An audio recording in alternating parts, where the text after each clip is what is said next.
ขายก็สิหลายล้านดอลลาร์เนาะนี่ศิลปะมัน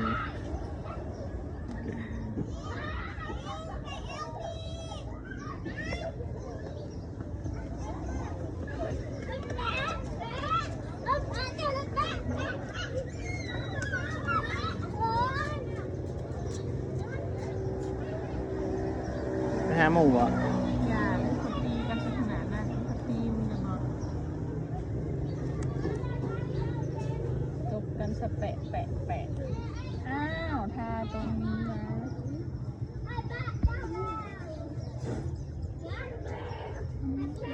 เขามีศิลปะเลย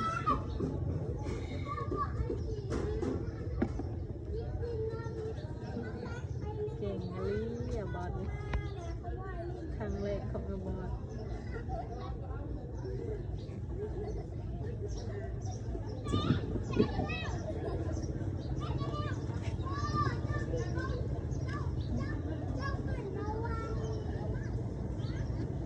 ชีท่าสร้าง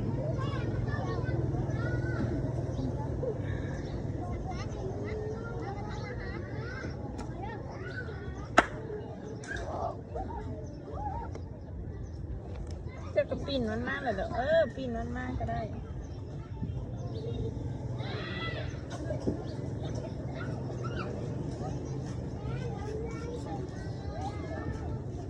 เป็นชีท่าสร้างแล้วมึง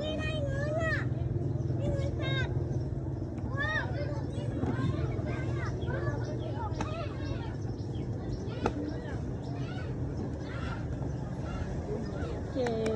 งกูดบอยได้ไหมคะไม่ได้กูดกูดบอยเลย จุดบอยเนี่ยโอ้ย บอกนนมันห่างอันนี้บ่ให้ว่ากูดบอยเด้สีแดงสีแดงสีแดงสีแดงสีแดงสีแดงสีเหลืองสีเหลือง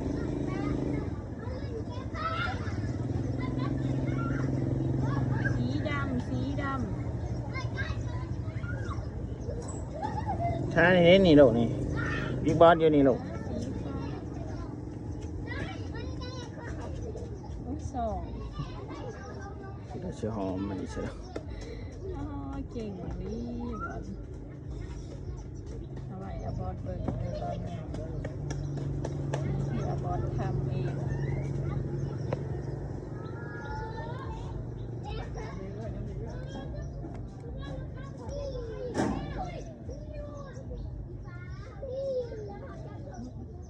โคตรแม่ไม่ใช่เลยน้ำมันสื่อนะโอ้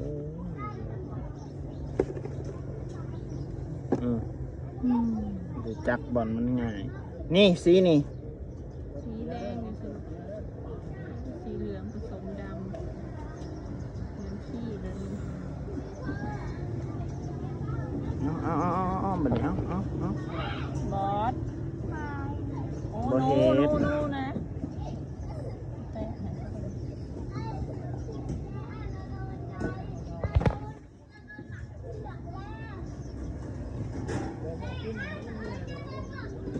อยกันหมูชิแต้มนะบ่ให้แต้ม